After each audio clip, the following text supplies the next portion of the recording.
Berhenti bicara tentang masa lalu. Saatnya menatap masa depan. Bersama Ishak Rafiq, Direktur Eksekutif Masa Depan Institut.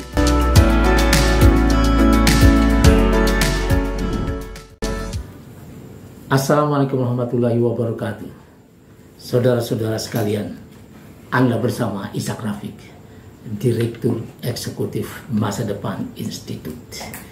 Panjangnya Institut Masa Depan Indonesia. Kita kembali ke masalah kemakmuran dan perlindungan negara diwakili oleh pemerintah kepada rakyatnya dari serangan militer pihak luar maupun serangan arogansi dan keserakahan bisnis yang menginginkan tanah-tanah rakyat dan posisi-posisi strategis untuk keuntungan mereka.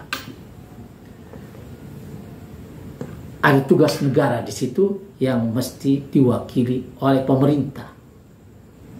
Ini Undang-Undang Dasar 1945 yang sejak pembukaannya telah memberi tugas itu. Maka pemerintah diberi anggaran pendapatan dan belanja negara untuk ngurusin itu. Digaji besar, diberi fasilitas. Juga TNI dan di dalam negeri polisi dan aparat-aparat hukum yang lain. Ini semuanya harus digunakan untuk memakmurkan rakyat, menciptakan kenyamanan hidup rakyat dan berbagai kemudahan. Maka itu mereka digaji, difasilitasi dan mendapat segala keistimewaan. Juga diberi wewenang untuk mengelola sumber daya alam, kekayaan alam, mineral, tambang, batu bara, dan lain-lain untuk digunakan buat sebesar-besarnya kemakmuran rakyat, bukan yang lain. Ini dalam pasal 33 ayat 3 Undang-Undang Dasar 1945.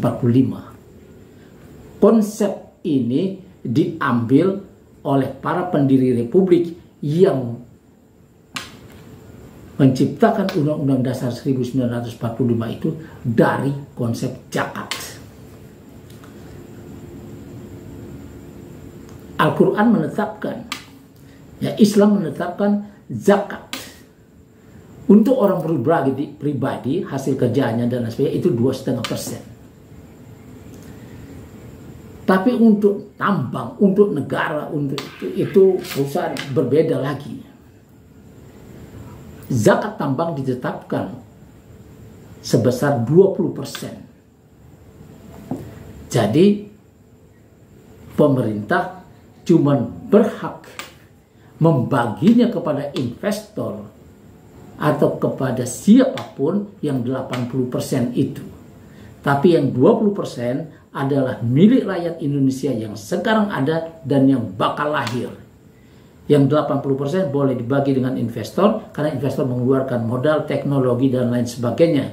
Bisa 40-40, 50-30, 60-20 atau berapapun yang disepakati.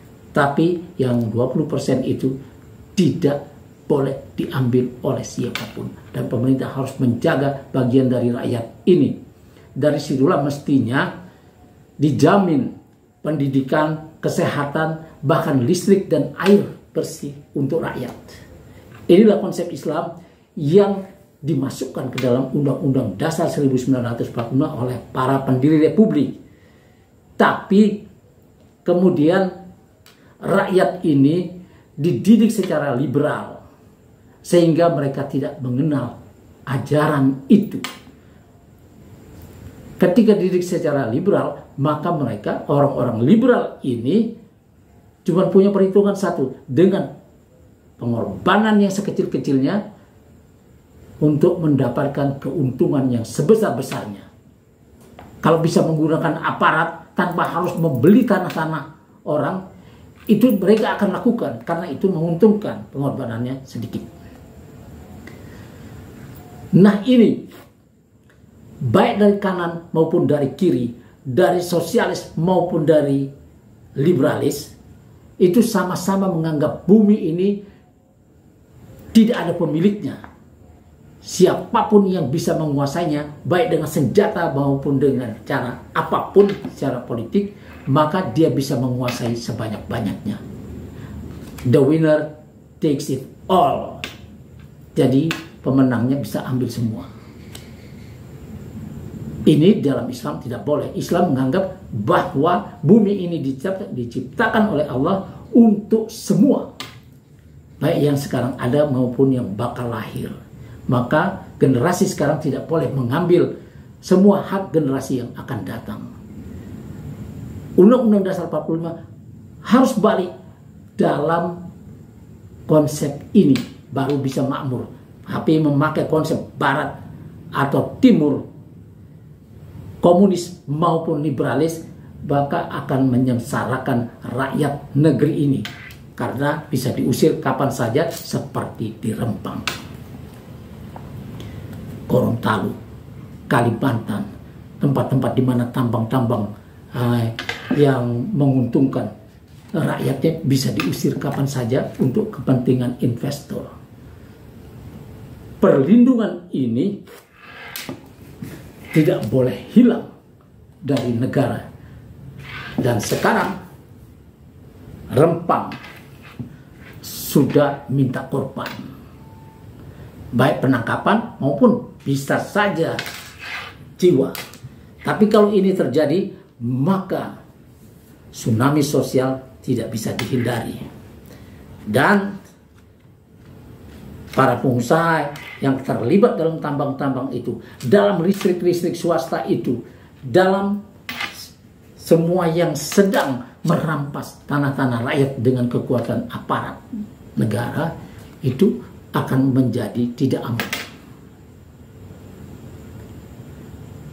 Tapi apakah kejadian di Rempang, Gorontalo, Morowali,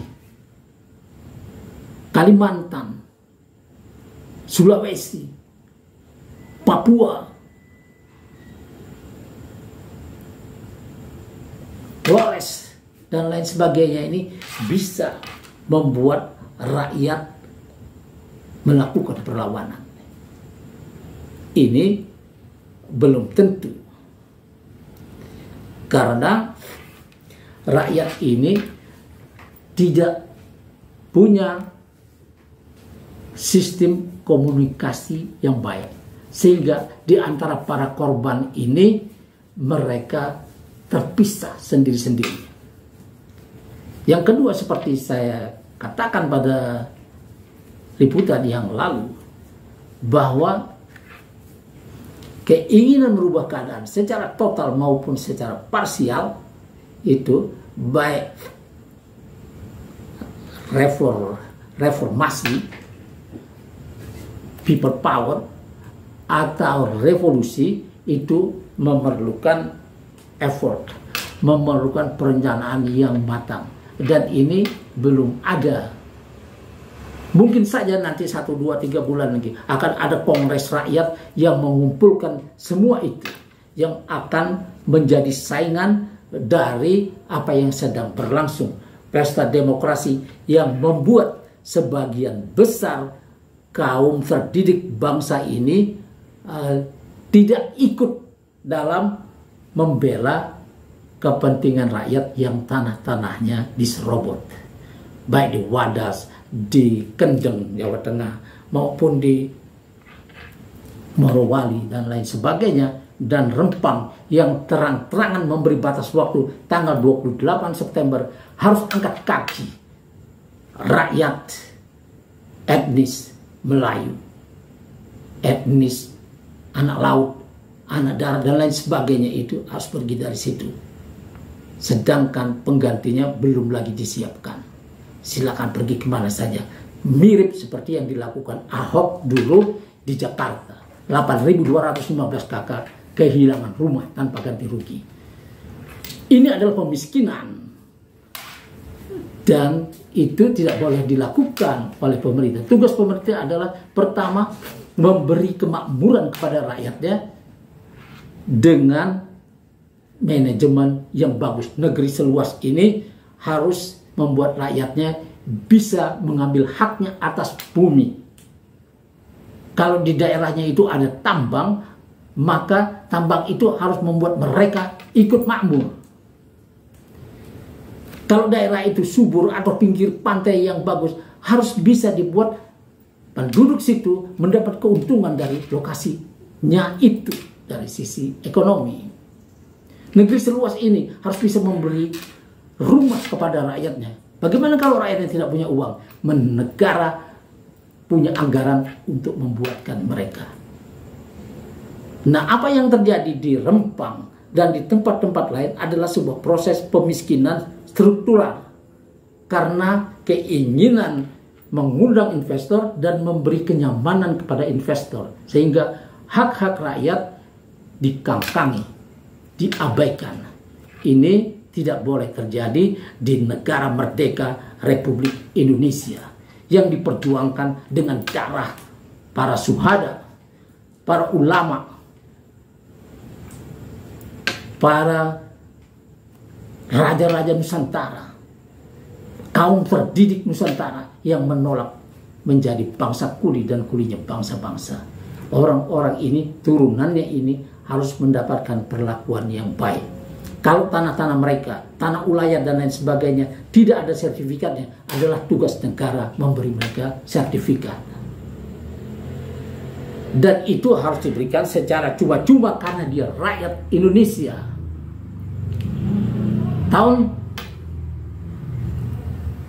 Awal tahun ini pemerintah lewat Menteri BPN dan Menteri Agraria ya telah membuat pajak baru namanya pajak pemberian hak atas tanah dan bangunan.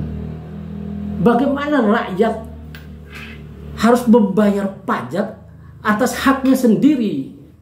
Yang seperti ini akan menjadi tuntutan perubahan nanti.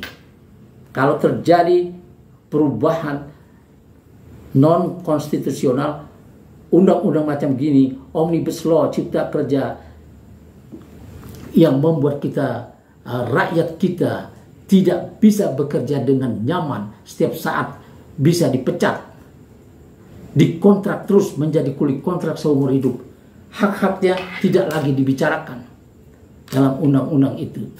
Berapa lama dia boleh dikontrak dan harus setelah sekian lama harus sudah diangkat, tidak ada lagi dalam undang-undang omnibus law cipta kerja. Jadi undang-undang seperti ini tidak boleh berjalan terlalu lama dan memang sudah ditolak dan sudah dinyatakan inkonstitusional, tapi dipaksakan masuk lagi seperti mengejar setoran. Juga undang-undang Minerba, juga undang-undang keormasan, BPIP, undang-undang corona yang memasung DPR sehingga tidak punya lagi wewenangnya dalam mengurus anggaran dan mengawasi penggunaannya. Nah, yang seperti ini ke depannya ya akan membuat rakyat terdidik negeri ini yang mula-mula protes dan mereka akan berkumpul, dan disinilah ya ketika musuh bersama sudah mulai kelihatan dan nampaknya sekarang mulai terlihat, yaitu di mana pemerintah menteri-menteri dan lain sebagainya bekerja sama dengan investor, mengabaikan hak-hak rakyatnya, mengusir mereka. Ini akan menjadi musuh bersama yang sangat berbahaya nantinya. Kemudian yang seperti ini akan berjalan seiring ketika nanti Pilpres, pemilu 2024 dengan segala cara dibuat batal, maka yang terjadi kemudian adalah kerusuhan sosial berdarah-darah yang sangat berbahaya. Investor yang sekarang seperti Tommy Winata, Erick Thohir, Sinarmas Indra Wijaya, Haritanu Sudibyo, Salim Group, Sampurna Group, Jarum Group, Adaro Group, Edwin Suryajaya, Sandiaga Uno, grup-grup itu mungkin 10 sampai 30 grup usaha besar akan menjadi tidak aman dalam waktu mendatang bila rakyat sudah tak bisa lagi menerima perlakuan buruk ini. Saudara-saudara kalian, kita akan sampai lagi ke masalah ini lain waktu. Wassalamualaikum warahmatullahi wabarakatuh.